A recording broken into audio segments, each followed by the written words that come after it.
अस्सलाम वालेकुम जनाब, मैं हूं आपका अपना शेफ ज़ाकिर और मौजूद हूं आप सबके साथ अपने शो ज़ाकिर किचन्स को लेके। जनाब, दो सफ़र हैं, दोनों आज विदेशी रखे हैं। कुछ जायका चेंज भी करना चाहिए आदमी को, और आज दोनों चीज़ें बड़ी मज़ेदार सी हैं। एक सी फूड को हमने इनकॉर्पोरेट किया है और एक चिकन के साथ। पास्ता लवर के लिए वेरी स्पेशल पास्ता है, और सी फूड लवर के लिए एक very special Italian flavour fish है मेरे पास। और दोनों चीज़ें देखेंगे कि हम घर में आसानी से कैसे बना लें। फ़िश आप कोई सी भी ले सकते हैं, बस दो चीज़ों का ख्याल रखिएगा कि एक उसमें कांटा बिल्कुल ना हो, बोनलेस होनी चाहिए अच्छी तरीके से, और एक जो मेजर आपने ख्याल रखना है वो ये कि फ़िश ज़रा फ्रेश हो। अगर बासी फ़िश या स्मेल उसमें होगी तो वो फिर ज़रा मुश्किल काम हो जाएगा उसकी सर्विंग और मेहमानों को या फैमिली मेम्बर्स को खिलाना। याद रखिएगा कि फ़िश को सेलेक्ट करते वक्त दो चीज़ों का बहुत आपने ख्याल रखना है, ताज़ी हो और छोटे छोटे बारीक बारीक कांटे वाली फ़िश ना हो। चलें जनाब, पहला सफ़र मेरे पास फ़िश का मौजूद है। और अब तो जनाब रमज़ान करीब है। यहाँ पे बिस्मिल्लाहिर्रहमानिर्रहीम शुरू करते हैं जनाब। एक अदद दरमियानी प्याज, इसको हमने स्लाइस कर लेना है। पाकिस्तानी रेड ऑनियन, इसको रेड ऑनियन भी कहते हैं और इसको पिंक ऑनियन भी कहते हैं, ठीक है। और हमारे पाकिस्तान में तो ये पाकिस्तानी प्याज, और ये प्याज पूरी दुनिया में है, ऐसा नहीं है कि दुनिया के दूसरे मुल्कों में ये प्याज नहीं मिलती। लेकिन बाहर एक प्याज मिलती है जनाब, वो पाकिस्तान में नहीं मिलती। बल्कि दो प्याज हैं दुनिया में, इंटरनेशनल वर्ल्ड में। एक थोड़ी सी येलोइश कलर में है और एक टोटल वाइट, दूध की तरह सफ़ेद होती है प्याज। ये दो प्याज पाकिस्तान में नहीं है। क्यों नहीं है उसके पीछे रीज़न है, क्योंकि पाकिस्तान का वेदर ऐसा नहीं है। ये दो प्याज उन मुल्कों में है जहाँ ठंड, मौसम, वेदर चेंज रहता है। लेकिन ये जो प्याज है हमारी पिंक वाली, ये जो रेड ऑनियन भी कहते हैं इसको, एशियन ऑनियन भी कहते हैं इसको, स्ट्रॉन्ग ऑनियन भी कहते हैं इसको, मुख्तलिफ मुल्कों में मुख्तलिफ इसके नाम हैं। ये आपको वहाँ मिल जाएगी। अगर उन मुल्कों में नहीं होती तो वो ख़ास तौर पे इसको इंपोर्ट करते हैं एशिया की कंट्रीज़ से। मुख्तलिफ मुल्क हैं जिसके अंदर पाकिस्तान भी शामिल है जो एक्सपोर्ट कर रहा है प्याज को। चलें जनाब, बिस्मिल्लाहिर्रहमानिर्रहीम। प्याज एक अदद, थोड़ा सा ऑयल, और यहाँ पे ले लेंगे लहसुन के जव्वे, 4-5 जव्वे ले लेते हैं। इनको कुचल के रफली सा चॉप कर लेंगे। कॉन्टिनेंटल फूड में अदरक का इस्तेमाल थोड़ा सा कम है, याद रखिएगा। और लहसुन का जहाँ पे भी इस्तेमाल है वो फ्रेश, स्टिकली। और बहुत सारे तो ऐसे खाने हैं कि जहाँ लहसुन का जो पूरा पॉट होता है, पूरा कंप्लीट, उसको छीलते भी नहीं है, बस सेंटर से एक के दो किया और पैन में उल्टा करके उसको रख दिया ताकि उसका पूरा जायका उस ऑयल में और उस खाने में आ जाए। और उसके बाद जनाब जब खाना तैयार होता है तो उसको ऊपर से पकड़ के ज़रा सा लेमन की तरह दबाते हैं तो अंदर से पका हुआ लहसुन जूस के साथ वो खाने में शामिल हो जाता है। चलें जनाब, लहसुन और प्याज दोनों एक साथ शामिल करना है।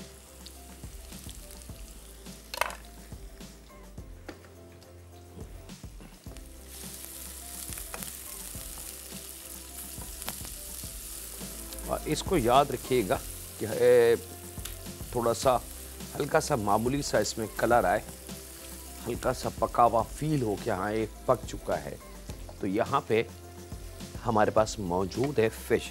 अच्छा, फ़िश कोई सी भी ले लें, फ़िश की कोई कैद नहीं है कि ये ही फ़िश चाहिए। बोनलेस फ़िश ½ kg और छोटे क्यूब इसके हमने काट लेने हैं।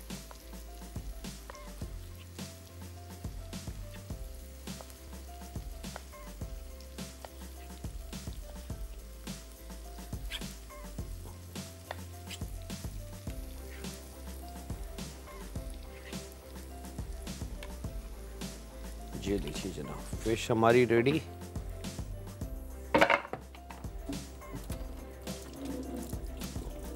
प्याज, लहसुन,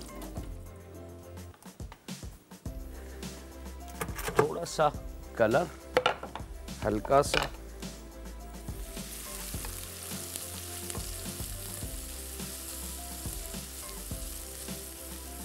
आप देख सकते हैं कि थोड़ा सा जो कलर है, मतलूबा कलर, वो आ चुका है। अगर इससे ज़्यादा हम करेंगे तो ये पकना शुरू हो जाएगी और कलर प्याज का चेंज होना शुरू हो जाएगा। तो इस स्टेज पे हमने ये जो फिश के पीसेस अभी आपके सामने काटे हैं, ये मैं शामिल कर दूंगा यहाँ, और अब इसको प्याज और लहसुन के साथ फ्राई कर लेंगे बहुत हल्का सा। अच्छा, इस अमल को बहुत सारे नाम दिए जाते हैं। इसको शैलो फ्राई भी कहते हैं, इसको स्टिल फ्राई भी कहते हैं, इसको पैन फ्राई भी कहते हैं। तो इसको हमने थोड़ा सा, ताकि फ़िश का जो अपना जो स्मेल है बची कुची, वो प्याज और लहसुन के साथ मिलके वो भी निकल जाए, और फ़िश का अपना जो तेज़ पानी है खुशबू वाला, वो तमाम निकल जाए, और प्याज के अंदर फ़िश के अंदर लहसुन और प्याज की खुशबू बहुत अच्छी तरीके से इसमें रच बस जाए। और थोड़ा सा कलर आने के बाद हमने इस तमाम चीज़ों को निकाल लेना है। बस एक चीज़ का ख्याल रखिएगा कि प्याज अपना कलर चेंज ना करे।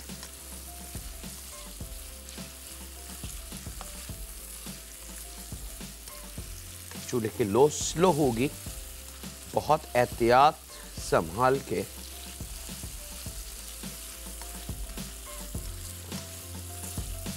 इटालियन खाने बड़े सिंपल, बड़े मज़ेदार, और कोशिश होती है उन खानों में कि जी वो अपना जायका जो भी मीट या वेजिटेबल का है उसको वो बरकरार रखें, उस जायके को ख़त्म ना करें। ये लीजिए जनाब, ये डन। इसको मैं उठा के रख लेता हूँ ऑन साइड, ताकि आपको अंदाज़ा हो जाए कि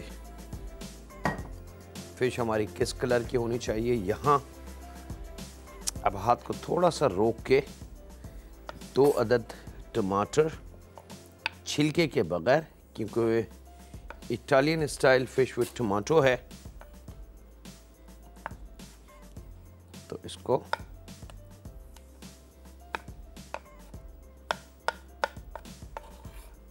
थोड़ा सा छोटा काट लेंगे। 2 अदद, अच्छा 2 अदद टमाटर ज़रा लाल किस्म के हों और बहुत सख्त ना हों।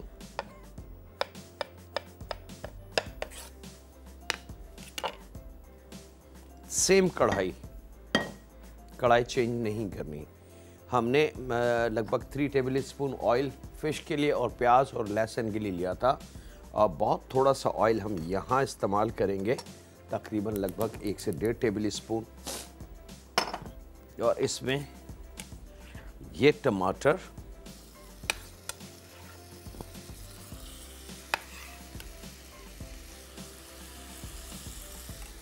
साथ में चंद कड़ी पत्ते, और इसको शामिल करके हमने खूब अच्छी तरीके से फ्राई कर लेना है। मैं बता रहा था जनाब कि इटालियन खानों में, कॉन्टिनेंटल खानों में सबसे बड़ा जो नाम है वो इटालियन फूड का है। लेकिन क्या करें, अभी वक्त है एक छोटे से ब्रेक का, तो बाकी बातें ब्रेक से वापसी पे कहीं नहीं जाते। मिलते हैं लम्हों के ब्रेक के बाद।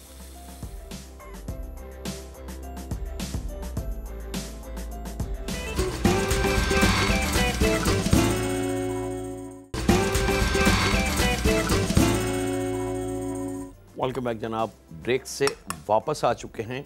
यहाँ पे जब फिश, प्याज और लहसुन को हमने फ्राई कर लिया अच्छे से, तो हमने अलग निकाल लिया था। प्याज का बस ऐसा हो कि पकी हुई प्याज लगे, कच्ची प्याज ना लगे, भाई इसको ज़हन में रखिएगा। उसके बाद सेम कढ़ाई के अंदर कि वो उसमें प्याज का, लहसुन का और फिश का खुशबू मौजूद हो, तो उसी कढ़ाई के अंदर हमने 2 अदद टमाटर थोड़ा सा छोटा करके वो शामिल कर दिया है, चंद दाने कड़ी पत्ते के, और यहाँ पे आधी चाय की चमची ओरिगानो आसानी से मिल जाएगी आपको ड्राई फॉर्म में। अगर कोई बाहर से आ रहा है तो फ्रेश मंगा ले तो बहुत ही मज़े की बात है। काली मिर्च 1/4 चाय की चमची से लेके आधी चाय की चमची तक, याद रखिएगा। अच्छा, एक चीज़ का ख्याल रखिएगा कि कॉन्टिनेंटल खाने स्ट्रॉन्ग नहीं होते, बहुत तेज़ मसाला नहीं होता। आधी चाय की चमची इसके अंदर दानेदार चीनी, थोड़ा सा इसको हमने मिक्स करना है ताकि टमाटर खूब अच्छे से पक जाएं और खुशबू आने लगे। यहाँ पे मेरे पास मौजूद है फ्रेश पार्सली, ये बहुत आसानी से आपको हर जगह मिल जाएगी। अगर ना मिले तो फिर 1 टेबल स्पून के बराबर सूखी वाली ड्राई जो होती है वो आपने शामिल कर देनी है यहाँ। लेकिन प्लीज़ पार्सली की जगह धनिया का इस्तेमाल नहीं है। धनिया धनिया है, पार्सली एक अपना जायका रखती है।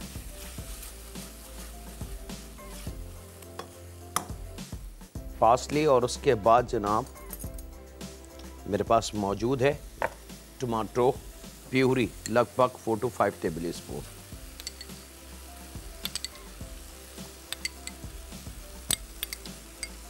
लगभग 5 टेबल स्पून।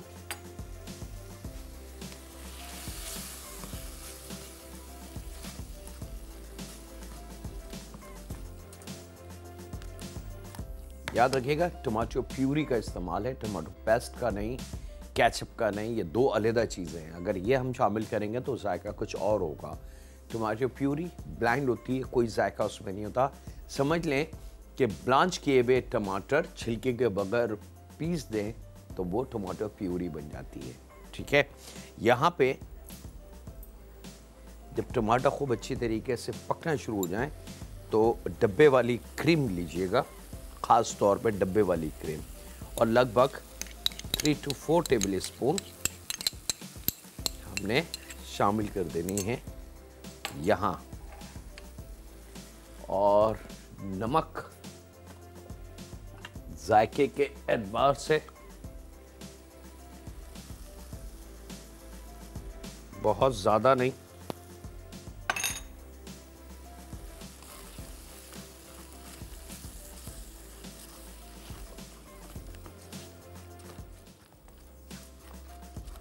और इसको मिक्स करके बहुत हल्का सा पानी का इस्तेमाल होगा बराए नाम। हमारी ज़बान में समझ ले 1 घूंट, वो भी किस लिए, ताकि तमाम जो जायके हमने इसको दिए वो अच्छी तरीके से मिक्स हो जाएं और पकने की थोड़ी सी मोहलत इनको मिल जाए।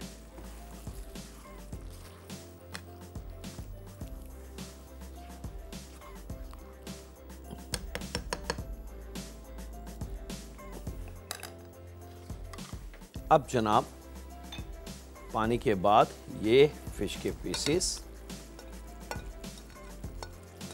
हमें लहसुन और प्याज के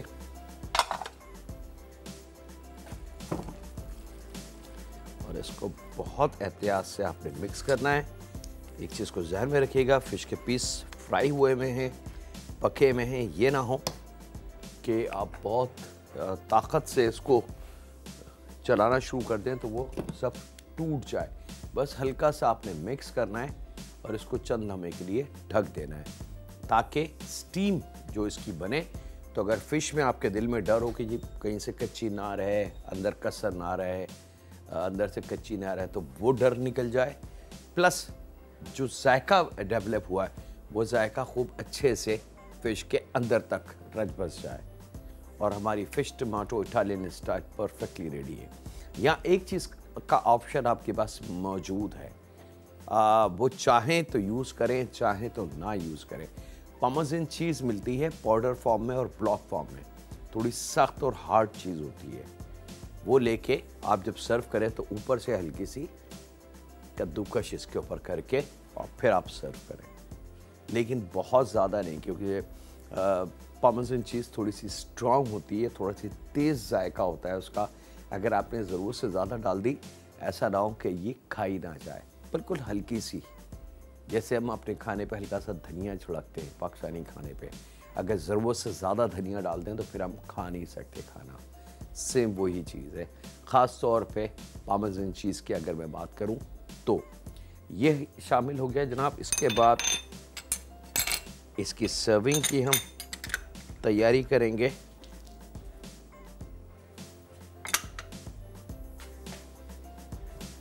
और सर्विस के लिए कोई सा भी प्लेटर आपके पास हो मज़ेदार सा,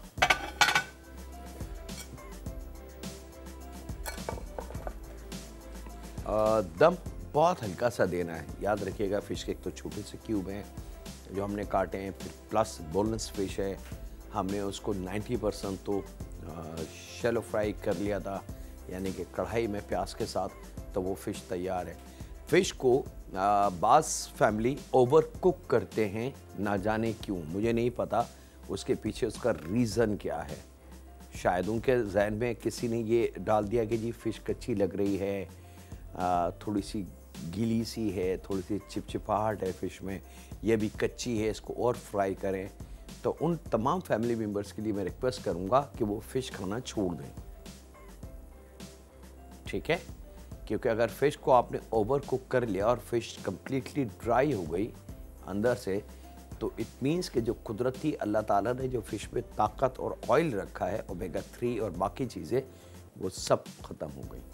अब वो बस लुक लाइक फ़िश है लेकिन यूज़लेस है। फ़िश नरम हो, जूसी हो और मज़ेदार हो। यहाँ जनाब मैं फ़िश को निकाल रहा हूँ और आपसे इजाज़त दूँ एक छोटे से ब्रेक की। तो कहीं नहीं जाते, मिलते हैं लम्हों के ब्रेक के बाद।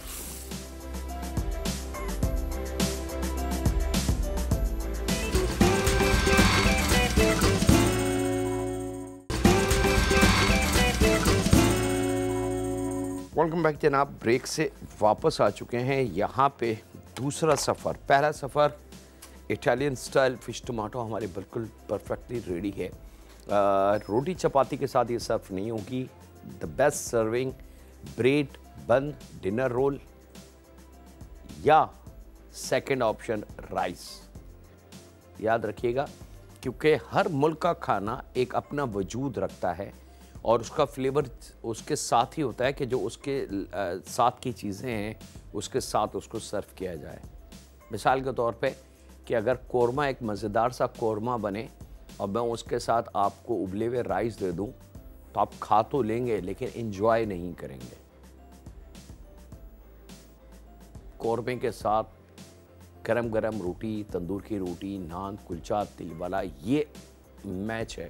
इसी तरीके से पाकिस्तानी बिरयानी के साथ मैं आपको रोटी सर्व कर दूं तो ये एक मजाक होगा, क्योंकि बिरयानी हिमसेल्फ कंप्लीट कोर्स है, उसके साथ किसी और चीज़ की ज़रूरत नहीं है। इसी तरीके से जो दूसरा सफ़र है मेरे पास, वेरी स्पेशल स्पिनच पास्ता है, तो ये कंप्लीट मेन कोर्स है। इसके साथ कोई और चीज़ ऐड नहीं हो सकती, ना ब्रेड, ना डिनर रोल, ना रोटी, ना चपाती, ना राइस। ये कंप्लीट मेन कोर्स है। तो इन छोटे छोटे पॉइंट्स का बड़ा ख्याल रखें, ख़ास तौर पे जब हम घर के अंदर कोई स्पेशल दावत करते हैं कि किस चीज़ के साथ क्या सर्व होना चाहिए। और इवन के सॉसेस का भी बड़ा फ़र्क है। ये नहीं कि आपने हर चीज़ के साथ केचप रख देना है। केचप बड़े मखसूस खाने हैं जिनके साथ आप केचप सर्व कर सकते हैं। बहुत सारी और दूसरी चीज़ें हैं वो सर्व होती हैं मुख्तलिफ़ आइटम के साथ। यहाँ पे जनाब चिकन मेरे पास मौजूद है 300 से 400 ग्राम। आप हाफ़ केजी तक चिकन बोनलेस का इस्तेमाल कर सकते हैं। यहाँ पे इसके हमने छोटे स्लाइसेस कर लेने हैं।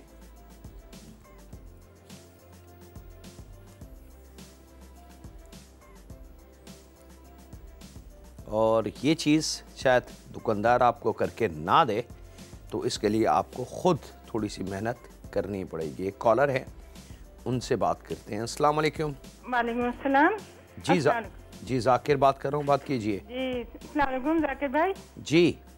जी मुझे आपका शो बहुत अच्छा लगता है। मैं रोज़ आपके शो को बहुत देखती हूँ, मुझे बहुत ज़्यादा पसंद है। बहुत शुक्रिया। हाँ, मुझे आपसे ये बस रिक्वेस्ट करनी थी, जो अभी आपने फिश बनाई है प्लीज़ उसका भला से मैं दूसरी फिश इस्तेमाल करूँ, मगर आप मुझे इस फिश का नाम ज़रूर बता दीजिए। देखिए, फ़िश का नाम मैं इसलिए मैं आपको बता देता हूँ, लेकिन वो यूज़लेस है क्योंकि कराची में जो फ़िश है वो बहुत सारे डिफरेंट है, पंजाब में वो डिफरेंट है, किसी और शहर के अंदर वो डिफरेंट है। तो मैंने एक सिंपल जुमला कहा था कि आप फ़िश कोई सी भी इस्तेमाल करें, बस 2 चीज़ों का ख्याल रखें। एक, वो कांटे वाली ना हो, बारीक बारीक फ़िश में कांटे जो होते हैं वो नुकसानदेह होते हैं बच्चों के लिए, और एक वो ताज़ी हो। तो फ़िश का नाम आप फ़िश रेड स्नैपर इस्तेमाल कर सकते हैं, ग्रुपर इस्तेमाल कर सकते हैं, सालमन इस्तेमाल कर सकते हैं, और हीरा इस्तेमाल कर सकते हैं जो पाकिस्तानी है। बहुत सारे नाम हैं इनके, कई 100 नाम हैं फ़िशों के, तो उसमें से कोई सी भी फ़िश आप इस्तेमाल कर सकते हैं। वक्त एक छोटे से ब्रेक का, मिलते हैं लम्हों के ब्रेक के बाद।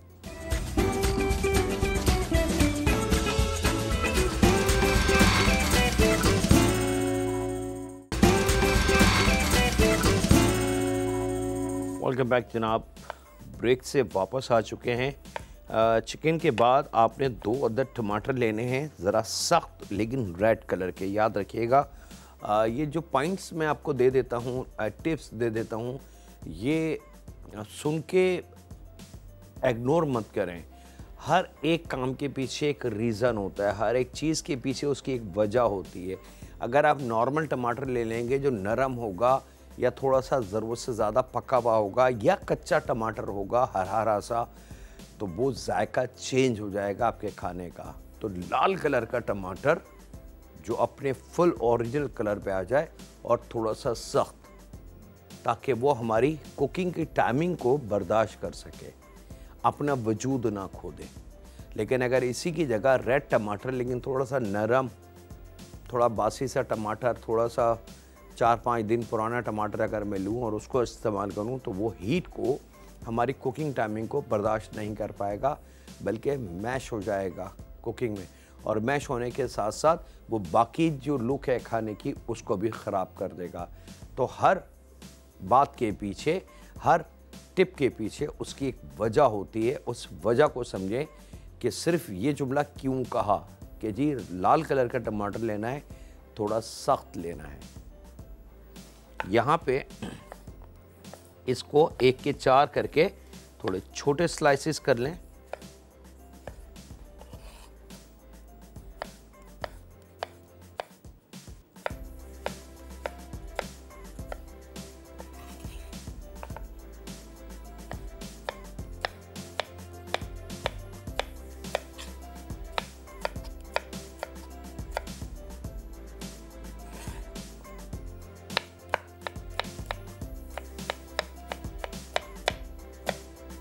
ये लीजिए जनाब, 2 अदद टमाटर हमारे पास डन रेडी। यहाँ पे फ्रेश पार्सली, क्वार्टर गड्डी, इसको थोड़ा सा रफली चॉप करेंगे, बिल्कुल बारीक चॉप नहीं करना ये इन टमाटरों के साथ। और यहाँ पे मेरे पास मौजूद है पालक की छोटे पत्तों की 1 गड्डी, छोटी सी। याद रखिएगा, पालक ये कुदरत है कि बहुत बड़े बड़े पत्तों के अंदर बड़ी जल्दी वजूद में आ जाती है। अगर पालक ज़मीन में लगी रहे तो आप देखेंगे 2 से 3-4 हफ्ते के अंदर एकदम एक बड़ा अपना वजूद बना लेती हैं पालक के पत्ते। और पालक के पत्तों में नमकियात बहुत ज़्यादा होती है, आयरन बहुत ज़्यादा होता है। यही वजह है कि पालक फ़ौरन काली होना शुरू हो जाती है और बहुत स्ट्रॉन्ग होती है पालक। अगर आप किसी भी डॉक्टर से या आपकी फैमिली में कोई डॉक्टर है तो आप उससे ये इस बात की तस्दीक कर लें कि पालक में आयरन की मकदार कितनी है और नमकियात की मकदार कितनी है, तो वो आपको ओरिजिनल मेडिकल लैंग्वेज में आपको समझा देंगे कि पालक कितनी ताकतवर चीज़ है। तो यहाँ पे एक छोटी गड्डी को काट के, बारीक ना काटें, बस उसकी डंडियाँ हटा के गर्म पानी में हल्का सा एक जोश दे लें। ब्लांच इसको कहेंगे हम अपनी लैंग्वेज में, कुकिंग में, कि एक ब्लांच कर लें, और हम नॉर्मल ज़बान में कहेंगे कि हल्का सा एक जोश दे के इसको निकाल लें।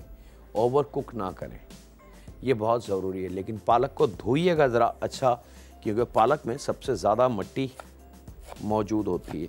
और उसके बाद इसको थोड़ा सा छोटा काट लें। ये हमारे पास डन, टमाटर, पासली और पालक ये रेडी।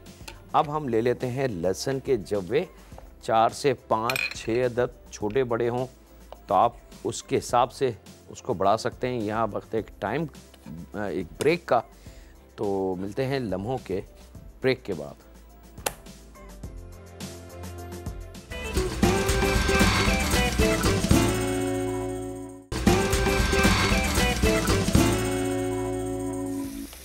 वेलकम बैक जनाब। ब्रेक से वापस आ चुके हैं। 2 से 3 टेबल स्पून ऑयल के अंदर जो लहसुन के जब्बे चॉप किए थे वो और चिकन दोनों एक साथ शामिल करके हमने उनको शैलो फ्राई कर लेना। और उसके साथ ही जैसे चिकन का कलर चेंज हो जाए तो उसमें टमाटर, पासली और पालक, तीनों वेजिटेबल ये शामिल कर देनी है। और इसको अब आपने मिक्स कर लेना है।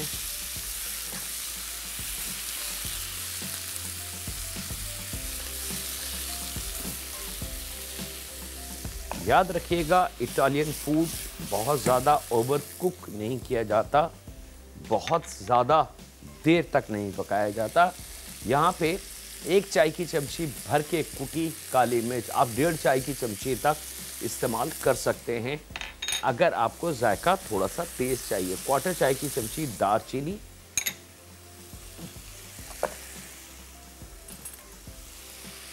और टेट्रा पैक का 1 डिब्बा ले लें क्रीम का, वो पूरा 1 डिब्बा शामिल आपने कर देना है यहाँ।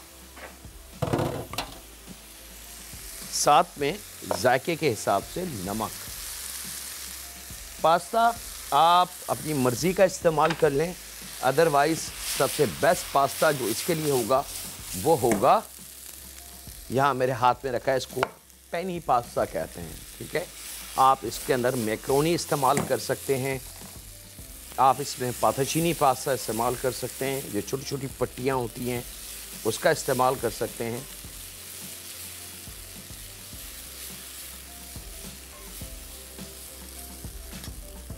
खूब अच्छी तरीके से इसको आपने मिक्स कर लेना है ताकि काली मिर्च, दालचीनी, नमक अपना फ्लेवर इसको दे दे। और यहाँ पे शामिल करेंगे अब थोड़ा सा पकाने के बाद पास्ता। मैकरोनी भी शामिल कर सकते हैं आप इसके अंदर, लेकिन सबसे बेस्ट जो इसकी लुक है वो पेनी पास्ता के साथ है। ये शामिल करेंगे और साथ ही एक छोटा पैकेट आधा मोज़रेला चीज़ का ये शामिल करके अब इसको आपने बहुत अच्छे तरीके से मिक्स कर लेना है। याद रखिएगा, पास्ता उबला हुआ है तो बहुत ज़्यादा देर तक इसको नहीं पकाना, और जब चीज़ आप इसमें शामिल कर दें तो फिर तो थोड़ी सी एहतियात के साथ इसको ओवर कुक मत कीजिएगा। बस आपने हल्का सा मिक्स करना है इसको।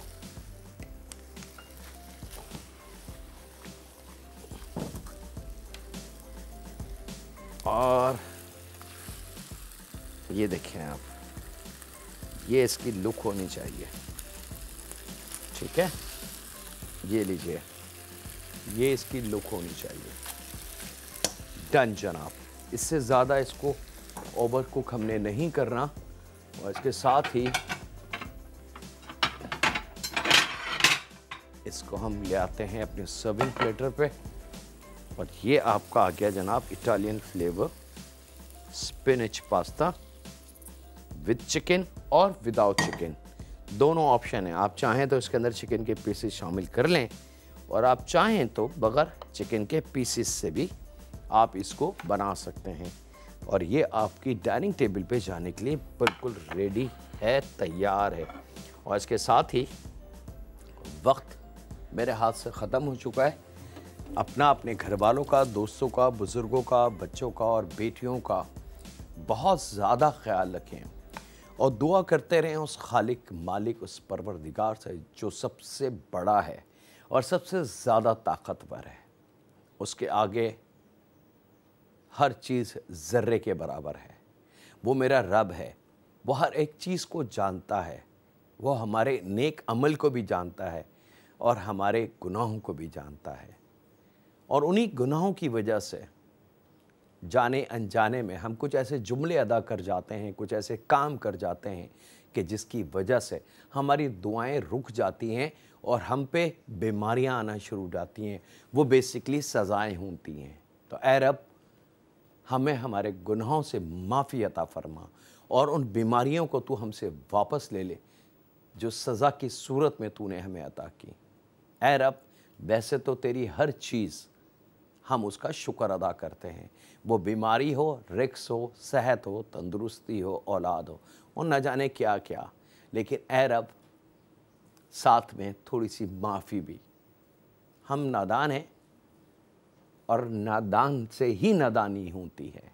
ऐ रब, रहम फरमा हम पे, हमारे माँ बाप पे, हमारी औलाद पे, हमारी बेटियों पे, क्योंकि तू रब है और तू रहम नहीं करेगा तो हम पे कौन करेगा। अल्लाह हाफिज़ होने के बाद।